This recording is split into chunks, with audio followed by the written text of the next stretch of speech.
Hello friends, तो स्वागत है आप सभी को हमारे यूट्यूब चैनल पे। आज हम उससे आगे देखने वाले हैं वायु कोष्ठ के बारे में। आज हम बहुत अच्छे से डिस्कस करेंगे। लेते हैं ऑक्सीजन, छोड़ते हैं कार्बन डाइऑक्साइड, वो कैसे, ठीक है। तो देखते हैं एक करके। वायु कोष्ठ में रक्त कोशिकाएं होती है, यानी कि इसमें रक्त कोशिकाएं होती है। रक्त के अंदर हीमोग्लोबिन, रक्त है तो हीमोग्लोबिन होगा ही, रक्त के अंदर हीमोग्लोबिन होता है। इसमें CO2 छोड़ता है, यानी कि वायु ऑक्सीजन छोड़ता है। किसमें? व्हाइट बॉक्स में, इसमें सॉरी व्हाइट बॉक्स में, एल्वियोली में, वायु कोष्ठ में छोड़ता है। यह क्या करता है? हीमोग्लोबिन और ऑक्सीजन रूपांतरित होकर ऑक्सीजन हीमोग्लोबिन बन जाता है। यह सेल में जाकर दे देता है, ऑक्सीजन में जाके दे देता है, और ऑक्सीजन ग्लूकोज को तोड़कर, जिससे फलस्वरूप कार्बन डाइऑक्साइड फिर पुनः वायु कोष्ठ में जाके फिर निःश्वासन यानी कि सांस छोड़ता है, यानी सांस छोड़ते हो जाता है, और इस तरह कार्बन डाइऑक्साइड बाहर निकल जाता है, जिसे श्वसन कहते हैं। देखिएगा, हम क्या हुआ, इसमें हम सांस लिए, सांस के साथ ऑक्सीजन गया, ऑक्सीजन जाके एल्वियोली में, वायु कोष्ठ में जाके ऑक्सीजन और हीमोग्लोबिन मिल गया। फिर क्या हुआ? सेल में गया। सेल में कौन कौन गया? ऑक्सीजन और हीमोग्लोबिन। फिर वो क्या हुआ? ग्लूकोज को तोड़ा। कौन कौन तोड़ा? ऑक्सीजन और हीमोग्लोबिन। ऑक्सीजन और हीमोग्लोबिन कहाँ गया? सेल के अंदर गया, यानी कि इसमें वायु कोष्ठ के सेल के अंदर गया ऑक्सीजन और हीमोग्लोबिन। उसमें ग्लूकोज रहता है, और उसमें कैसे रहता है फिर हम नीचे में देखेंगे। ऑक्सीजन रहता है, उसमें ग्लूकोज रहता है, फिर ग्लूकोज को तोड़ा, तब कार्बन डाइऑक्साइड बन गया। ऑक्सीजन गया, इसमें हीमोग्लोबिन ब्लड में था, वो दोनों मिलके जाके सेल में चला गया, और सेल में जाके क्या किया? ग्लूकोज को ही तोड़ दिया। कौन कौन? ऑक्सीजन और हीमोग्लोबिन के। फिर वह रूपांतरित होकर कार्बन डाइऑक्साइड बन गया।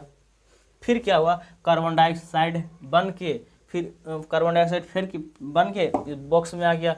बॉक्स से इधर ब्रोक्सी में ब्रोकाई, फिर बाहर। समझे? अब हम यहाँ पे ध्यान वाली बात ये होगा, हम क्या बोले? ऑक्सीजन और हीमोग्लोबिन जाके सेल में जाके क्या किया? ग्लूकोज को तोड़ा, उसके बाद कार्बन डाइऑक्साइड बना। तो उसमें ग्लूकोज कहाँ से आया और ग्लूकोज को कैसे तोड़ा, फिर वो हम देखेंगे आगे। फिर क्या है? ये क्या है? ट्यूबली वॉल्यूम। क्या होता है? ट्यूबली वॉल्यूम। एक बार सांस लेना और सांस छोड़ना को टेबल वॉल्यूम कहेंगे। यह हमारे यानी कि वायु युवावस्था में 1 सेकंड में लगभग 14 से 18 बार लिया जाता है, और बचपन में 14 से 30। क्या होता है? वेंटिलेटर मशीन के बारे में, आयुष के बारे में समझते हैं। आयुष्यु ऑक्सीजन और हीमोग्लोबिन के साथ देता है। क्या होता है? जब कोई भी इंसान सांस लेने में असमर्थ होता है, सांस नहीं ले पाता है, तो उसे डॉक्टर इमरजेंसी के लिए ICU में भर्ती किया जाता है, यानी वेंटिलेटर में। उसमें क्या होता है? जब हम सांस नहीं ले पाते तो उसमें क्या होता है? हमारे फेफड़े ऑक्सीजन लेके, हीमोग्लोबिन लेके सेल के अंदर नहीं जाता है, या फिर जाने में बहुत ही कठिनाई होता है, जिससे सांस लेने में प्रॉब्लम होता है। तो वेंटिलेटर क्या करता है? जो ऑक्सीजन में, वेंटिलेटर के जो ऑक्सीजन होता है, उसमें ऑक्सीजन के साथ हीमोग्लोबिन भी होता है, ताकि उसमें कम प्रक्रिया में सांस अच्छे से ले सके। ठीक है, तो यही था कुछ वेंटिलेटर के बारे में, जो कि हम लोग को बहुत ही सांस लेने में बहुत लाभदायक और बहुत आसानी से हम लोग सांस ले पाते हैं। क्योंकि यहाँ पे हम क्या बोले? ऑक्सीजन गया, ऑक्सीजन कहाँ गया? ये गया, वायु कोष्ठ में आया। उसके बाद इसमें हीमोग्लोबिन से रूपांतरित हो के जाएगा सेल में, और सेल में जाके ग्लूकोज को तोड़ेगा। कितना लंबा प्रोसेस होता था। यही लोग प्रोसेस लेने में, जब हम लोग असमर्थ हो जाते हैं ऑक्सीजन लेने में, तो ले नहीं पाते हैं। यही है कि इतना लंबा प्रक्रिया कैसे होगा। तो ऑक्सीजन वेंटिलेटर में क्या करता है ICU में, कि ऑक्सीजन और हीमोग्लोबिन दोनों रूपांतरित करके देता है। लो, ठीक है, तो वो क्या करता है? आसानी से हम लोग सांस ले पाते हैं। तो यही था ऑक्सीजन के बारे में। अब समझिए, हम लोग ऑक्सीजन लेते हैं, मेन कार्य जो होता है ना ऑक्सीजन का, वो वायु कोष्ठ में सेल का कार्य होता है। ठीक है, सेल का कार्य होता है। हम लोग क्या, हम तो फेफड़े से लेते हैं, लेकिन फेफड़ा भी किसी से सांस लेता है। फेफड़ा किससे सांस लेता है? तो वायु कोष्ठ के सेल के अंदर जो कहाँ होता है? कोशिकाएं होता है। रक्त में जो वायु कोष्ठ में जो रक्त भरे होते हैं, झिल्लीनुमा रक्त होता है वायु कोष्ठ में, इसी के अंदर रक्त कोशिकाएं होता है। ठीक है, तो रक्त ये क्या करता है, इसमें देखते हैं, इसमें भी दो प्रक्रिया है। कोशिका पढ़ाए थे, लेकिन इस कोशिका में क्या होता है, कोशिका द्रव और माइटोकॉन्ड्रिया दो सांस लेते हैं। जैसे यहाँ पे हम उसका फिगर बनाने की कोशिश किए हैं, यह माइटोकॉन्ड्रिया दर्शाया, और ये तो कोशिका, इसमें माइटोकॉन्ड्रिया और बीच में जो द्रव पाए गए हैं उसके कोशिका द्रव कहेंगे। ये कुछ और ये कुछ दोनों मिलके ऑक्सीजन को तैयार करता है, यानी कि ऑक्सीजन से कार्बन डाइऑक्साइड बनाने का कार्य करता है। ये कहाँ होता है, वायु कोष्ठ में होता है, इसके खून वाले सेल में होता है। क्या इसका कार्य देखिए, कोशिका द्रव क्या करता है, देखिए सेल में इसमें ऑक्सीजन की अनुपस्थिति होती है, यानी इसमें ऑक्सीजन कहाँ से होगी, इसमें तो तरल पदार्थ का द्रव भरे होते हैं, तो इसमें ऑक्सीजन तो ऐसे भी नहीं होगा। इसमें लेकिन 4 ATP का निर्माण होता है। ध्यान रखिएगा, ATP जो ऊर्जा को बनाता है, ध्यान रखिए ATP 4 ATP कहाँ होता है, कोशिका द्रव में होता है 4 ATP। उसके बाद क्या है, ये कहाँ दिया, हाँ यह ऑक्सीजन होता है, ये इसमें 4 ATP का निर्माण होता है। इसमें बस इतना ही कार्य था। अब देखते हैं माइटोकॉन्ड्रिया का क्या है। माइटोकॉन्ड्रिया में लगभग सारा कार्य। माइटोकॉन्ड्रिया, इसमें ऑक्सीजन की उपस्थिति होती है माइटोकॉन्ड्रिया के अंदर। इसका खोज क्रेवरस ने किया था। ये क्या किया था क्रेवरस के दौरान, हम यहाँ पे देखते हैं, क्रेवरस के आगे डिस्कस करते हैं। पहले यहाँ पे देखिए, इसको पहले क्या क्रेवरस ने खोजा, इसमें कैसे कैसे कार्य होता है, सेल कैसे ऑक्सीजन को ग्लूकोज को तोड़ कार्बन डाइऑक्साइड कैसे बनाता है, ये क्रेवरस ने खोजा था। इसमें 2 पाइरुविक अम्ल पाया जाता है, 2 पाइरुविक अम्ल पाया जाता है, जिसमें एक में 18 ATP होता है, और 2 है तो दोनों मिला के 36 ATP हो गया।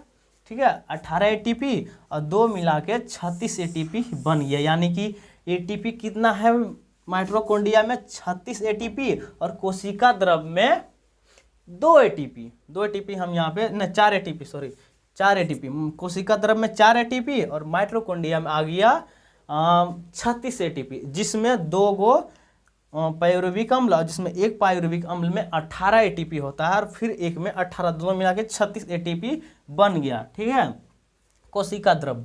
फिर क्या, कोशिका द्रव के गाइलोलियस क्या है,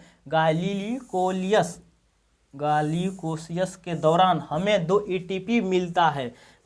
ये क्या होता है, गाइलिकोलाइस क्या होता है, गाइलोलाइस क्या होता है कि जब कोशिका द्रव में 4 ATP होता है तो ये 2 ATP तोड़ लेता है, तो वही तोड़ने की क्रिया को ग्लाइकोलाइसिस ATP बन जाता है, जिसके दौरान हमें ग्लाइलोलाइसिस के दौरान हमें 2 ATP मिलता है। ग्लाइलोसिस क्या होता है, 4 ATP जब टूटता है कोशिकीय शोषण में 4 को टूटता है, तो ये 2 को टूटता है, तो उसी के कारण ग्लाइकोलाइस का काम होता है। ठीक है, तो 36 तो मिल गया माइटोकॉन्ड्रिया के अंदर ATP।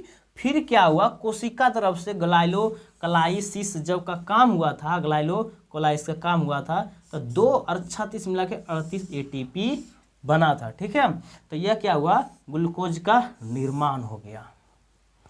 यही ग्लूकोज को तोड़ देता है तो कार्बन डाइऑक्साइड बन जाता है। ध्यान दीजिएगा, फिर से हम रिपोर्ट करके समझा रहे हैं हम। ठीक है, माइटोकॉन्ड्रिया क्या था, 2 पाइरुविक अम्ल था, इस एक में 18 ATP, फिर दूसरा में 18 ATP, दोनों मिलकर 36 ATP हो गया, और कोशिका द्रव में पहले से 4 ATP था, तो 2 ATP बना। ग्लाइकोलाइसिस के कारण, यानी कि 2 भाग में बटा था, यानी कि दोनों 2 हुआ, तो उसके बीच भी कार्य होता है, जिसे ग्लाइकोलाइसिस कहते हैं। तो 2 तो इधर आया और 36 इधर, दोनों मिला के 36 ATP बन गया, और ग्लूकोज का निर्माण हो गया। किसमें, सेल के अंदर में। और सेल कहाँ है, वायु कोष्ठ के। वायु कोष्ठ कहाँ है, फेफड़ा में। ठीक, तो इसमें ग्लाइलोकिस का तो निर्माण हो गया, ग्लाइकोलाइसिस में हो गया। फिर क्या है, ये क्या है, क्रेवरस चक्र के दौरान कार्बन डाइऑक्साइड निकलता है। जब इतनी प्रक्रिया जब होती है तो क्रेवरस जो विद्वान थे, जो इनका पूर्व प्रक्रिया का खोज किया, इसी प्रक्रिया को क्रेवरस चक्र कहा गया। ठीक है, और यह कार्य किसने किया, क्रेवरस ने किया था। इसको ध्यान रखिएगा, माइटोकॉन्ड्रिया के अंदर सांस कैसे लिया जाता है, तो क्रेवरस के दौरान, ठीक है। तो क्रेवरस चक्र के दौरान CO2 निकलता है। द्रव में 4 ATP, फिर हम लिखे भी यहाँ पे, द्रव में 4 ATP, कोशिका द्रव में 4 ATP के दौरान ग्लाइकोलाइसिस, इसके बाद क्रेवरस चक्र की शुरुआत, इसी के दौरान ऊर्जा का निर्माण होता है। आया समझ में? क्या हुआ कोशिका में? कोशिका को 2 भागों में बांटा, कोशिका द्रव, माइटोकॉन्ड्रिया। कोशिका द्रव में क्या था, 4 ATP था, 4 ATP में 2-2 ATP का जब बंटवारा हुआ, यानी कि दोनों में टूट हुआ, तो ग्लाइलो क्या पे है, इसको बार बार बोलने के लिए मिस्टेक हो रहे हैं, ग्लाइलोकोलाइस, ठीक है, ग्लाइलोकोलाइस का काम हुआ। तो ग्लाइलोकोलाइस का तो काम हो गया। फिर क्या हुआ, माइटोकॉन्ड्रिया में 2 गो पायरुविक अम्ल पाया गया, ठीक है। इसमें यहाँ पे 2 गो पायरुविक अम्ल पाया गया, जिसमें एक पायरुविक अम्ल में 18 ATP था, फिर एक में 18 ATP था, तो दोनों मिला के 36 ATP, और 2 गो तो ग्लाइलोकोलाइस के कार्य हुआ था, तो वहाँ पे 2 ATP, दोनों 38 ATP मिल के ग्लूकोज बनता है। कहाँ ग्लूकोज तो बन गया, हम पिछले बार में क्या कह रहे थे कि ऑक्सीजन गया, हीमोग्लोबिन गया, दोनों मिक्स होके सेल के अंदर जाके ग्लूकोज को तोड़ा और कार्बन डाइऑक्साइड बन गया। तो यही पे ध्यान दीजिएगा, बस यही कुछ था इसमें, ऑक्सीजन बन के कार्बन डाइऑक्साइड बनना। तो रिपीट कीजिए 1-2 बार, फिर मिलते हैं।